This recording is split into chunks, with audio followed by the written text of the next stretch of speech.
tema, vamos a conversar con alguien que también conoce el sector, Carlos Herrera de Descalzi, que ha sido justamente titular de Energía y Minas. ¿Cómo está, ingeniero Descalzi? Muy buenas tardes. Muy buenas tardes, muy bien, gracias. A ver, en primer lugar, su comentario, señor Herrera, respecto al nombramiento de Jorge Luis Montero en la cartera de Energía y Minas. ¿Qué opinión le merece? Bueno, el gobierno tenía que reemplazar al ingeniero Rómulo Mucho y quizás el mejor criterio sería alguien que pueda aproximarse lo mejor posible, que pueda seguir lo mejor posible. Pues hay que desearle suerte y éxito porque la suerte y éxito del nuevo ministro es la suerte y éxito del Perú. Finalmente es una persona que por lo menos conoce el sector, ¿no? Ha sido viceministro en la cartera, así que conoce el manejo del sector. Claro, conoce el manejo del sector minero, ¿no? Energía y Minas es un ministerio complejo Claro. porque tiene hidrocarburos, tiene electricidad, tiene minería y cada uno de esos tiene a su vez sus respectivas ramas. Es un sector en eso bastante complejo, bastante amplio y que tiene mucha implicancia en la economía del país. Sí. No es manejar un ministerio como Energía y Minas, ¿no?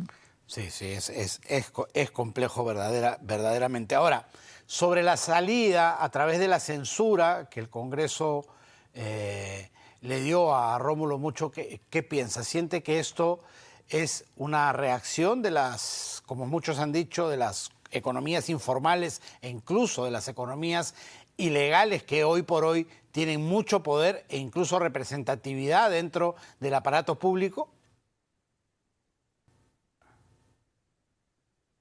Sí, creo que esto último que se ha dicho es cierto, ¿no?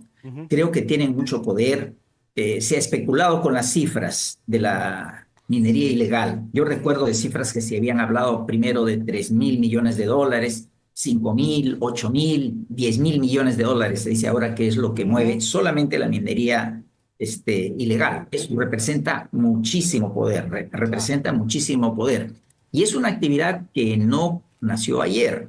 Es una actividad que viene desde bien atrás, especialmente que ha sido impulsada por el crecimiento del precio de los metales. Para comparación, revisaba cifras. ¿Cuánto vale hoy día un gramo de oro y cuánto valía a comienzos de este siglo, en el año 2000, 2001? Hoy en día vale 10 veces en dólares por gramo lo que valía a comienzos de siglo. Claro. Entonces, eso ha potenciado muchísimo las actividades ilegales. Ahora, estas actividades ilegales no pueden, con esa dimensión, no pueden permanecer desconocidas. Entonces, para poder sobrevivir, porque ya son visibles de alguna manera, tienen que tener amigos en el sector público. Entonces, durante ese tiempo se han arreglado para tener amigos en el sector público. ¿Cómo se consiguen esas amistades? Apoyando las campañas electorales en los gobiernos locales, regionales, Ha ido desde nacionales, abajo hacia arriba, etcétera, ¿no? ¿no? Como usted bien lo Sí, dice, primero los alcaldes, ¿no? Financiando campañas, etcétera. Luego las autoridades regionales y hoy por hoy también en el Congreso de la República, ¿no? No hay que ser ciegos, ¿no? sí, exactamente. Y también en otros sectores, ¿no? Claro. Y en otros, por ejemplo, en la policía, en el Poder Judicial, en la Fiscalía, en todos sitios Claro. consiguen amigos, ¿no? O Sí. consiguen por lo menos que no los afecten. Entonces, esos procedimientos han ocurrido, los mismos procedimientos en otros países con actividades ilegales, con economías ilegales, ¿no? Y entonces en el Perú es Claro. el caso. Sí, que acá tenemos varias, además. No olvidemos el narcotráfico, no olvidemos la tala ilegal también, que son economías muy, muy poderosas. Ahora, lograron sacar al ministro Claro, y pero también, al y también ministro, lograron ampliar el reinfo, ¿no? Dos triunfos en una claro, semana. claro, pero yo no creo que sacar al ministro lo hayan tomado como un triunfo, ¿no? Porque si veo los documentos, al Congreso se le hizo la promesa de alcanzarles la ley MAPE en un determinado plazo. La ley MAPE estuvo publicada, fue mencionada por la Presidenta de la República en su mensaje a la Nación en el mes de julio. Y en el mes de julio la ley MAPE ya estuvo publicada en la página web del Ministerio de Energía y Minas. Lo que pasa es que la ley MAPE proyecto, ese era un primer proyecto de la ley MAPE, tenía que pasar por otros sectores del Ejecutivo, porque involucra a otros sectores. Por ejemplo, el sector ambiental no puede quedar al margen de la ley MAPE o de las actividades mineras, como tampoco el Ministerio del Interior u otros. Entonces, esa ley entiendo que ha tenido que pasar por el Ejecutivo y ser vista también por otros sectores que están, están comprendidos allí.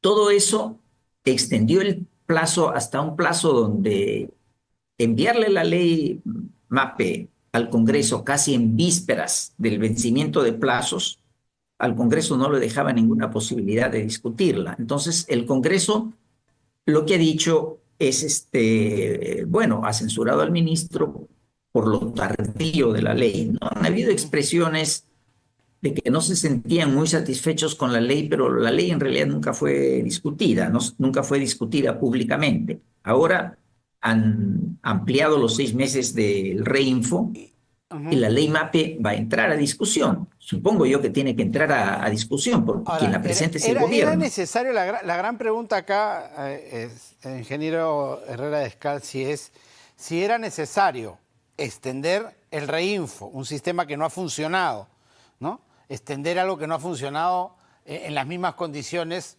nos hace prever que no va a seguir funcionando, ¿no? Que va a seguir siendo inútil. ¿Era necesario extender el reinfo para empezar el debate de una nueva ley? ¿O se podía dejar vencer el reinfo y a la vez discutir la ley? Claro, no, o sea, pero algo tenía que tener el sitio del reinfo, porque la actividad continuaba. ¿Cuál es el problema? Para entenderlo como el problema real, ¿ya? Se superponen informal y minería ilegal. ¿Quiénes son la minería informal? Son la pequeña minería y la minería artesanal que no han cumplido con todas sus obligaciones. Entonces, mientras no estén totalmente formalizadas, la pequeña minería y la minería artesanal constituyen la minería informal, que es a la que había que formalizar. Y es tras la cual se escuda la minería ilegal para seguir operando. Entonces, mientras no puedan ponerle tope a las actividades de la minería artesanal, porque haya concluido el reinfo, no pueden tocar la minería ilegal. Entonces, el primer paso era lograr la formalización. Hay 86.000 pedidos de formalización en todo el plazo que ha tenido esto el reinfo. Es un plazo bastante extenso porque viene desde fines del año 2016. De esos subsistieron 15.000 y solamente se formalizaron algo más de 2.000. Entonces, la pregunta que uno se hace es, ¿por qué no se formalizaron? Un minero artesanal, él vive de eso.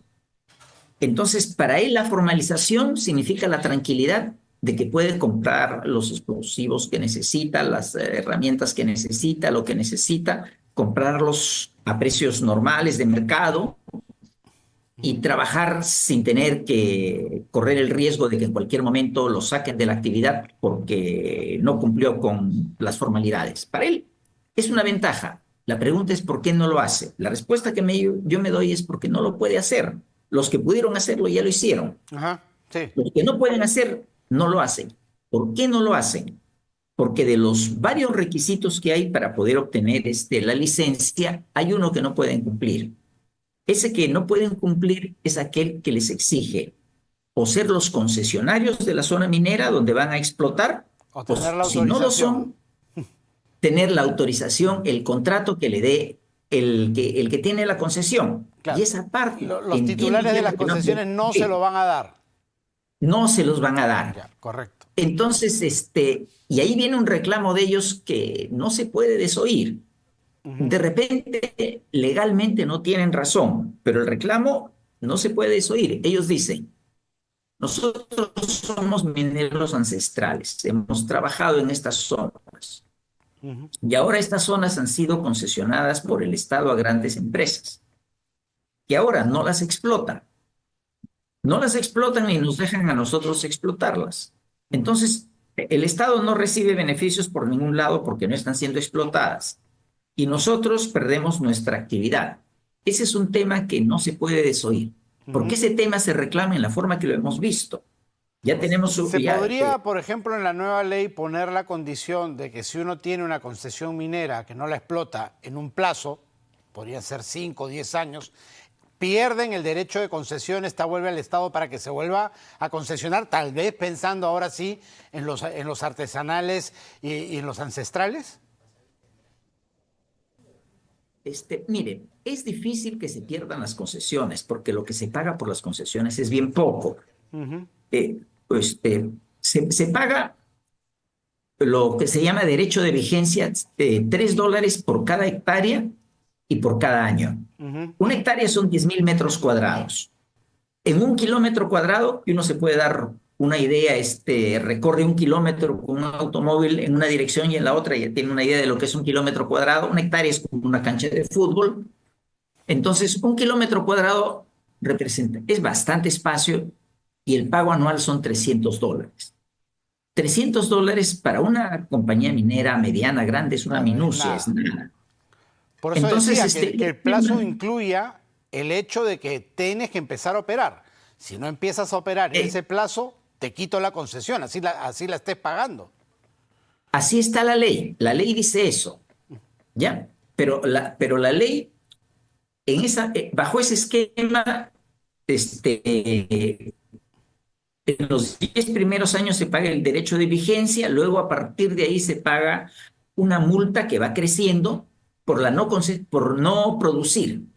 Pero finalmente uno la puede extender hasta 30 años, que es un periodo bien extenso. Entonces, el Estado necesita conocer más detalles, empadronar a los mineros, saber cuál es la dimensión real, ver cuáles son los sitios específicos y conversar también con los que tienen las concesiones y revisar lo que están pagando los que hoy día tienen las concesiones. Ujú. Para cerrar este tema en específico, la ley MAPE es un buen punto de partida para empezar esta discusión y sacar, antes de que venzan los 6 meses, para que no se prorrogue por todo un año, una ley nueva de minería.